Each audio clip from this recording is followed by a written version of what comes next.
जय श्री संतोषी माते नमः। जय मां संतोषी। प्रिय भक्तजनों, आप सभी का आपके अपने YouTube चैनल पर हार्दिक स्वागत है। आप सभी का दिन शुभ हो। आज आप सब सुनेंगे शुक्रवार के दिन सुनी जाने वाली माता संतोषी की व्रत कथा। जो भी भक्त माता संतोषी की ये कथा सुनता है उसकी सभी मनोकामनाएं पूर्ण होती है और घर में धन धान्य और सुख समृद्धि का वास होता है। और यदि आप किसी कारण से व्रत नहीं भी कर सकते तो भी कथा तो अवश्य सुननी चाहिए, क्योंकि कथा सुनने मात्र से हमारे घर में धन धान्य और समृद्धि का वास होता है। और कथा को कभी अधूरा नहीं छोड़ना चाहिए, क्योंकि आधी अधूरी कथा का पुण्य फल हमें प्राप्त नहीं होता है। इसीलिए संतोषी माता की व्रत कथा को पूरी अवश्य सुनिएगा और कथा को लाइक करके कमेंट में माता संतोषी की जय अवश्य लिखिएगा। और यदि आपने चैनल को अभी सब्सक्राइब नहीं किया है तो कृपया चैनल को सब्सक्राइब कर लीजिए, जिससे ऐसी व्रत कथा आपको सबसे पहले मिल सके। तो चलिए अब कथा की शुरुआत करते हैं। एक बुढ़िया थी और उसके 7 बेटे थे।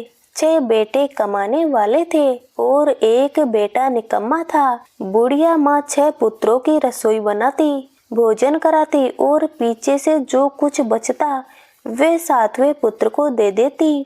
परंतु वह बड़ा भोला भाला था, मन में कुछ विचार नहीं करता था। एक दिन वह अपनी पत्नी से बोला, देखो मेरी माता मुझसे कितना प्रेम करती है। वह बोली, क्यों नहीं, सबका झूठा बचा हुआ तुमको खिलाती है। वह बोला, ऐसा नहीं हो सकता, मैं जब तक अपनी आंखों से ना देखूं मान ही नहीं सकता।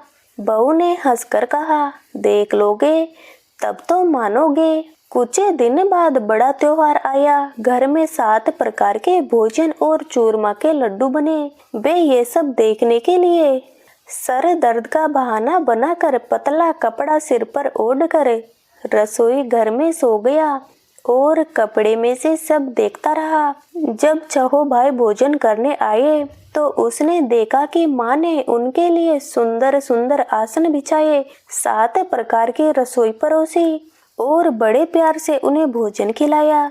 वे ये सब देख रहा था। 6 भाई भोजन कर उठे तब माँ ने उनकी झूठी थालियों से लड्डुओं के टुकड़ों को उठाया और एक लड्डू बनाया। जूठन साफ करके बुढ़िया माँ ने पुकारा, उठ बेटा, तेरे 6 भाई भोजन कर गए हैं, अब तू ही बेटा बाकी है, उठ और भोजन कर ले। वे कहने लगा, माँ मुझे भोजन नहीं करना, मैं तो परदेश जा रहा हूँ। माता ने कहा, कल जाता तो आज ही जा। वे बोला, हाँ हाँ आज ही जा रहा हूँ। ये कहकर वह घर से निकल गया। चलते चलते उसे अपनी पत्नी की याद आई। वे गौशाला में कंडे थाप रही थी। वे उससे जाकर बोला, मैं परदेश जा रहा हूँ, मेरे पास तो कुछ भी नहीं है, ये अंगूठी है सो तुम इसको रख लो और कुछ निशानी मुझे दे दो। वे बोली कि मेरे पास क्या है, ये गोबर भरा हाथ है। ये कहकर उसकी पीठ में गोबर के हाथ की थाप मार दी और वह चल दिया। चलते चलते दूर देश में पहुंचा। वहां पर एक साहूकार की दुकान थी। वहां जाकर बोला, भाई मुझे नौकरी पर रख लो। साहूकार को नौकर की जरूरत थी। साहूकार उससे बोला, तो नौकरी पर रह जा। लड़के ने पूछा, तनख्वाह क्या रहेगी? साहूकार ने कहा, तनख्वाह काम देखकर बताऊंगा। साहूकार की नौकरी मिल गई। वे सवेरे 6 बजे से रात्रि के 12 बजे तक नौकरी करने लगा। कुछ ही दिनों में दुकान का लेन देन, हिसाब किताब, ग्राहकों को माल बेचना सारा काम करने लगा। साहूकार के 7-8 नौकर थे। वे सब चक्कर खाने लगे कि ये नया नौकर बहुत होशियार बन गया है। सेठ ने भी काम देखा और 3 महीने के अंदर ही उसे मुनाफे का साझेदार बना दिया। 12 वर्ष में वे नामी सेठ बन गया और मालिक सारा कारोबार उस पर छोड़कर बाहर चला गया। अब बहू पर क्या बीती वे सुनो। सास ससुर उसे दुख देने लगे। सारी गृहस्थी का काम करा के उसे लकड़ी लेने जंगल में भेजते। इस बीच घर की रोटियों के आटे से भी जो भूसी निकलती है उसकी रोटी बनाकर रख दी जाती और फूटे नारियल की नरेली में पानी दिया जाता। इसी तरह दिन बीतते रहे। एक दिन वे लकड़ी लेने जा रही थी कि रास्ते में बहुत सी स्त्रियां संतोषी माता का व्रत करती दिखाई दी। वे उनसे कहने लगी, बहनों, ये तुम किस देवता का व्रत करती हो और इसके करने से क्या फल प्राप्त होता है? इस व्रत के करने की क्या विधि है? यदि तुम अपने इस व्रत का विधान मुझे समझाकर कहोगी तो मैं तुम्हारा बड़ा एहसान मानूंगी। तब उनमें से एक स्त्री बोली, सुनो, ये संतोषी माता का व्रत है। इसके करने से निर्धनता, दरिद्रता का नाश होता है, लक्ष्मी आती है, मन की चिंताएं दूर होती है, घर में सुख होने से मन को प्रसन्नता और शांति मिलती है, निपुत्री को पुत्र मिलता है, बाहर गए पति के दर्शन होते हैं, कुंवारी कन्या को मन पसंद का वर मिलता है, कलह कलेश की निवृत्ति होती है, घर में धन जमा हो, पैसा जायदाद का लाभ हो और वह भी मन में जो कुछ कामना हो वे सब इस संतोषी माता की कृपा से पूरी होती है। वे स्त्री कहने लगी, 1.25 आने गुड़ चना लेना, इच्छा हो तो 5.25 आने का लेना, श्रद्धा और प्रेम से जितना भी बन सके सवाया लेना, 5.25 पैसे से 5.25 आने तथा इससे भी ज्यादा शक्ति हो भक्ति के अनुसार ले लेना। हर शुक्रवार को निराहार रहकर कथा कहना और सुनना, इसके बीच कर्म टूटे नहीं, लगातार नियम पालन करते रहना। सुनने वाला कोई न मिले तो घी का दीपक जलाकर उसके आगे जल के पात्र को रखकर कथा कहना, परंतु नियम न टूटे। जब तक कार्य सिद्ध न हो नियम पालन करना और कार्य सिद्ध हो जाने पर व्रत का उद्यापन करना। 3 मास में माता फल पूरा करती है। यदि किसी के खोटे ग्रह हो तो भी माता 1 वर्ष में अवश्य कार्य सिद्ध करती है। कार्य सिद्ध होने पर ही उद्यापन करना चाहिए, बीच में नहीं करना चाहिए। उद्यापन में सेर, आटे का खाजा, खीर तथा चने का साग बनाना, 8 लड़कों को भोजन कराना, जहाँ तक मिले देवर, जेठ, भाई, बंधु, कुटुंब के लड़के लेना, ना मिले तो रिश्तेदारों और पड़ोसियों के लड़के बुलाना, उन्हें भोजन कराकर यथाशक्ति दक्षिणा देना। उसे दिन घर में कोई खटाई नहीं बनाना। ये सब सुनकर बुढ़िया की बहू वहाँ से चल दी। रास्ते में उसने लकड़ियाँ बेच दी और उन पैसों से गुड़ चना लेकर माता के व्रत की तैयारी करने लगी। आगे चली और सामने मंदिर है। ये सुनकर माता के मंदिर में जाकर माता के चरणों में लौटने लगी। इसके बाद वे माँ से विनती करने लगी कि हे माँ, मैं निपट मूर्ख हूँ, व्रत के नियम कुछ नहीं जानती हूँ, मैं बहुत दुखी हूँ। हे माता जगजननी, मेरा दुख दूर करो, मैं आपकी शरण में हूँ। माता को उस पर दया आई। एक शुक्रवार बीता कि दूसरे शुक्रवार को ही उसके पति का पत्र आया और तीसरे शुक्रवार को उसका भेजा हुआ पैसा भी आ पहुंचा। ये देखकर जेठानियां मुंह सिकोड़ने लगी। इतने दिनों में इतना पैसा आया, इसमें क्या बढ़ाव है? लड़के ताने देने लगे कि काके के पास अब पत्र आने लगे, रुपए आने लगा, अब तो काके की खातिर बढ़ जाएगी, अब तो काकी बुलाने पर भी नहीं बोलेगी। बेचारी सरलता से ये कह देती कि भैया पत्र आएगा, रुपए आएंगे तो हम सबके लिए अच्छा है। ऐसा कहकर आंखों में आंसू भरकर संतोषी माता के मंदिर में आकर मातेश्वरी के चरणों में गिरकर रोने लगी। माता, मैंने तुमसे पैसा नहीं मांगा, मुझे पैसे से क्या काम है, मुझे तो अपने सुहाग से काम है, मैं तो अपने स्वामी के दर्शन और सेवा मांगती हूँ। तब माता ने प्रसन्न होकर कहा, जा बेटी, तेरा पति आएगा। ये सुनकर खुशी से वे बावली होकर घर जाकर काम करने लगी। अब संतोषी माँ विचार करने लगी, इसे भोली पुत्री से मैंने कह तो दिया कि तेरा पति आएगा, पर आएगा कहाँ से? वे तो इसे सौपन में भी याद नहीं करता, इसे याद दिलाने तो मुझे ही जाना पड़ेगा। इसी तरह माता उस बुढ़िया के बेटे के पास जाकर सौपन में प्रकट होकर कहने लगी, साहूकार के बेटे सोता है या जागता है? वे कहता है, माता सोता भी नहीं हूँ, जागता भी नहीं हूँ, बीच में ही हूँ, कहो क्या आज्ञा है? माँ कहने लगी, तेरा घर बार है या नहीं? तेरा घर बार है या नहीं? वे बोला, मेरा सब कुछ है। माँ बाप भाई बहन बहू क्या कमी है? माँ बोली, पुत्र तेरी घरवाली कष्ट उठा रही है, माँ बाप उसे दुख दे रहे हैं, वे तेरे लिए तरस रही है, तो उसकी सुध ले। वे बोला, हाँ माता, ये तो मुझे मालूम है, परंतु जाऊं कैसे? परदेश की बात है, लेन देन का कोई हिसाब नहीं, कोई जाने का रास्ता नजर नहीं आता, कैसे चला जाऊं?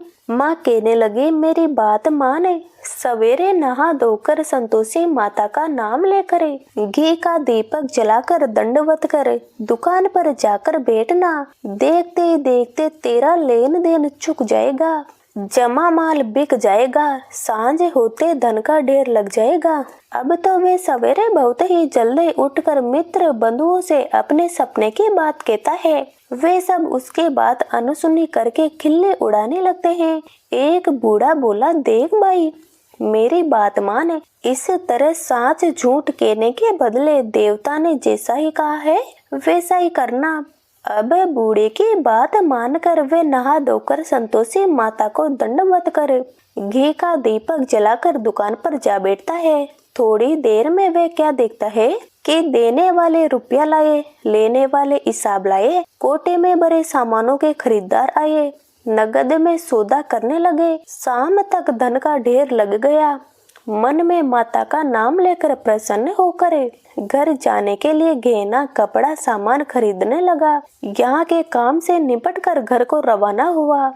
उधर बहू बेचारी जंगल में लकड़ी लेने जाती है। लौटते वक्त माता जी के मंदिर पर विश्राम करती है। वे तो उसका रोज रुकने का स्थान ही था। उस दिन बहुत धूल उड़ रही थी। उसने धूल उड़ते देखकर माता से पूछा, हे माता, ये धूल कैसे उड़ रही है? माँ कहने लगी, हे पुत्री, तेरा पति आ रहा है। अब तू ऐसा कर, लकड़ियों के 3 बोझे बना, एक नदी के किनारे रखे, दूसरा मेरे मंदिर पर और तीसरा अपने सिर पर रख ले। तेरे पति के मन में लकड़ी का गट्टा देखकर मोह पैदा होगा, तो लकड़ी का बोझ उठाकर जाना और बीच चौक में गट्टा लाकर 3 आवाजें जोर से लगाना। लो सासू जी, लकड़ियों का गट्टा लाई हूँ, भूसे की रोटी दो, नारियल के खोपड़े में पानी दो, आज कौन मेहमान आया है? माँ की ये बात सुनकर वे बहुत अच्छा माताजी कहकर प्रसन्न मन होकर लकड़ियों के 3 गट्टे ले आई। एक नदी के तट पर, एक माता के मंदिर पर रखा। इतने में ही उसका पति आ पहुंचा। गांव को गया। उसी समय बहू सिर पर लकड़ी का गट्टा लिए आती है। उसे आंगन में डालकर जोर से 3 आवाज देती है, लो सासू जी, लकड़ी का गट्टा लो, भूसे की रोटी दो, नारियल के खोपड़े में पानी दो। और आज ये मेहमान कौन आया है? ये सुनकर उसकी सास अपने दिए हुए कष्टों को भुलाने के लिए कहती है, बहू ऐसा क्यों कहती हो? तेरा पति आया है, बैठ मीठा भात खाकर कपड़े गहने पहन। इतने में आवाज सुनकर उसका पति बाहर आता है और अंगूठी देखकर व्याकुल हो जाता है। वे अपनी माँ से पूछता है, माँ ये कौन है? माँ कहती है, बेटा ये तेरी बहू है, आज 12 वर्ष हो गए जब से गया है, तब से सारे गांव में जानवर की तरह भटकती फिरती है, काम काज घर का कुछ नहीं करती है। अब तुझे देखकर भूसी की रोटी और नारियल के खोपड़े में पानी मांगती है। वह लज्जित होकर बोला, ठीक है माँ, मैंने इसे भी देखा और तुम्हें भी। अब मुझे दूसरे घर की चाबियां दो तो मैं उसमें रहूंगा। ठीक है बेटा, तेरी जैसी मर्जी। ये कहकर माँ ने चाबी का गुच्छा उसे दे दिया। उसे लेकर दूसरे कमरे को खोलकर सारा सामान जमाया और एक दिन में ही वहाँ राजा के महल जैसा ठाट बाट बन गया। वे दोनों पति पत्नी खुशी से रहने लगे। अगला शुक्रवार आया। उसने अपने पति से कहा, मुझे माता का उद्यापन करना है। उसका पति बोला, अच्छा, अपनी खुशी से ये भी कर लो। तुरंत ही वे उद्यापन की तैयारी करने लगे। जेठ के लड़कों को भोजन के लिए कहने लगी। उन्होंने हाँ कर ली, परंतु पीछे से जेठानी अपने बच्चों को सिखाती है, देखो भोजन के समय सब लोग खटाई मांगना, जिससे इसका उद्यापन पूरा न हो। लड़के खाना खाने आए खीर भरपेट कर खाई, परंतु बात याद आते ही कहने लगे, हमें कुछ खटाई खाने को दो। बहू कहने लगी, खटाई किसी को नहीं दी जाएगी। लड़के उठकर खड़े हुए और बोले, पैसे लाओ। भोली बहू कुछ जानती नहीं थी, सो उन्हें पैसे दे दिए। लड़के उसी समय उठकर इमली लेकर खाने लगे। ये देखकर माता बहू पर कुपित हो गई। राजा के दूत उसके पति को पकड़कर ले गए और जेठ जेठानी मन खाने खोटे वचन कहने लगे। लूट लूट कर धन इकट्ठा कर लाया था, सो राजा के दूत उसे पकड़कर ले गए हैं। ये सब मालूम हो जाएगा जब जेल की रोटी खाएगा। बहू से ये सब सहन नहीं हुआ। वे रोती रोती माता के मंदिर में गई और बोली, हे माता, तुमने ये क्या किया? हंसाकर क्यों रुलाती हो? माता बोली, पुत्री, तूने उद्यापन करके मेरा व्रत भंग किया है। इतनी जल्दी सब बातें भुला दी। वे कहने लगी, माता, भूली तो नहीं हूँ, मुझे तो लड़कों ने भूल में डाल दिया। मैंने भूल से उन्हें पैसे दे दिए। वे बोली, माँ, मुझे माफ कर दो, मैं फिर तुम्हारा उद्यापन करूंगी। माँ बोली, अब भूल मत करना। वे बोली, अब भूल नहीं होगी। माँ बोली, जा पुत्री, तेरा पति तुझे रास्ते में आता हुआ मिलेगा। वे निकली। रास्ते में पति आता मिला तो उसने पूछा, तुम कहाँ गए थे? उसने कहा, राजा ने मुझे मिलने बुलाया था। वे प्रसन्न होकर बोली, अच्छा हुआ, अब घर चलो। कुछ दिन बाद फिर शुक्रवार आया तो वे बोली, मुझे माता का उद्यापन करना है। पति ने कहा, कर लो। वे फिर जेठ के लड़कों से भोजन को कहने लगी तो जेठानी ने एक दो बातें सुनाई और लड़के सिखा दिए कि तुम पहले की तरह खटाई मांग लेना। लड़के कहने लगे कि हमें खीर खाना नहीं भाता, कुछ खटाई खाने को दो। तो बहू बोली, खटाई खाने को नहीं मिलेगी, खाना हो तो खाओ। ये कहकर ब्राह्मणों के लड़के लाकर भोजन कराने लगी। यथाशक्ति दक्षिणा की जगह एक एक फल उन्हें दिया। इससे संतोषी माता प्रसन्न हुई और संतोषी माता की कृपा से 9वें महीने उसके चंद्रमा के समान सुंदर पुत्र हुआ। वे अपने पुत्र को लेकर प्रतिदिन माता जी के मंदिर को जाने लगी।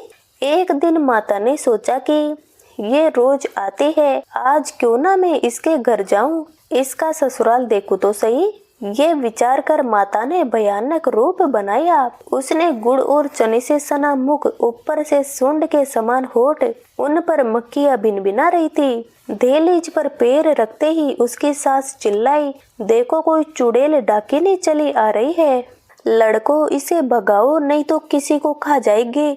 लड़के डरने लगे, चिल्लाकर खिड़की बंद करने लगे। बहू रोशनदान में से देख रही थी। प्रसन्नता से पगले होकर चिल्लाने लगी कि आज मेरी माता मेरे घर आई है। ये कहकर बच्चे को दूध पिलाने से हट जाती है। इतने में सास का क्रोध फूट पड़ा। वह बोली कि इसे देखकर कैसे उतावली हुई है जो बच्चे को पटक दिया। इतने में माँ के प्रताप से जहाँ देखो वहाँ लड़के ही लड़के नजर आने लगे। बहू बोली, माँ जी, मैं जिनका व्रत करती हूँ ये वे संतोषी माता है। इतना कहकर झट से सारे घर के किवाड़ खोल दिए और सबने माता के चरण पकड़ लिए और विनती कर कहने लगे, हे माता, हम मूर्ख है, अज्ञानी है, तुम्हारे व्रत की विधि हम नहीं जानते। तुम्हारा व्रत भंग करके हमने बहुत बड़ा अपराध किया है। हे माता, बहू को जैसा फल दिया वैसा सबको देना। जो भी ये कथा पढ़ेगा या सुनेगा उसके सभी मनोरथ पूर्ण होंगे। प्रेम से बोलिए संतोषी माता की जय। प्रिय भक्तों, आइए अब सुनते हैं संतोषी माता की आरती। ओम जय संतोषी माता, मैया जय संतोषी माता, अपने सेवक जन की सुख संपत्ति दाता। ओम जय संतोषी माता, सुंदर चीर सुनेरी माँ धारण कीनो, मैया माँ धारण कीनो, हीरा पन्ना दम की तन श्रृंगाली हो। जय संतोषी माता, मैया जय संतोषी माता, गेरू लाल छटा छवि बदन कमल सोहे, मैया बदन कमल सोहे। मंदे असत करुणा मंदे हसत करुणा में, त्रिभुवन जन मोहे। ओम जय संतोषी माता, ओम जय संतोषी माता। स्वर्ण सिंहासन बेटी चंवर डोरे प्यारे, मैया चंवर डोरे प्यारे। धूप दीप मधुमेवा भोग धरे न्यारे। ओम जय संतोषी माता, ओम जय संतोषी माता। अरुचना परम प्रिय मैं संतोष कीनो, मैया मैं संतोष कीनो। संतोष के लाई संतोषी भक्त वैभव दीनो। ओम जय संतोषी मैया। शुक्रवार प्रिय मानत आज दिवस सोही, मैया आज दिवस सोही। भक्त मंडली छाये कथा सुनत मोही। ओम जय संतोषी मैया। मंदिर जगमग ज्योति मंगल ध्वनि छाही, मैया मंगल ध्वनि छाही। विनय करे हमें बालक चरणन सिर नाही। ओम जय संतोषी मैया। भक्ति भाव में पूजा अंगीकृत कीजिए, मैया अंगीकृत कीजिए। जो मन बसे हमारी इच्छा फल दीजिए। ओम जय संतोषी मैया। दुखी दरिद्री रोगी संकट मुक्त किए, मैया संकट मुक्त किए। बहुधन धान्य भरे घर सुख सौभाग्य दिए। ओम जय संतोषी माता, ओम जय संतोषी माता, मैया जय संतोषी माता। ध्यान धरियो जिस जननी मन वांछित फल पायो। ओम जय संतोषी माता। पूजा कथा श्रवण कर घर आनंद आयो। ध्यान धरियो जिस जननी मन वांछित फल पायो, मैया मन वांछित फल पायो। पूजा कथा श्रवण कर घर आनंद आयो। ओम जय संतोषी माता। शरण गहे की लज्जा रखियो जगदम्बे प्यारी, मैया जगदम्बे प्यारी। संकट तू ही निवारे दयामयी अम्बे। ओम जय संतोषी माता, मैया जय संतोषी माता। आरत तेरी जो कोई नर गावे, मैया जो कोई नर गावे। रिद्धि सिद्धि सुख संपत्ति जी भर कर पावे। ओम जय संतोषी माता, ओम जय संतोषी माता, मैया जय संतोषी माता। सभी प्रेम से बोलिए संतोषी माता की जय। तो प्रिय श्रोताओं, ये थी संतोषी माता की व्रत कथा। यदि आपको ये कथा पसंद आई है तो वीडियो को लाइक अवश्य करें, चैनल को सब्सक्राइब अवश्य करिए और कमेंट में संतोषी माता की जय अवश्य लिखिएगा। सभी प्रेम से बोलिए संतोषी माता की।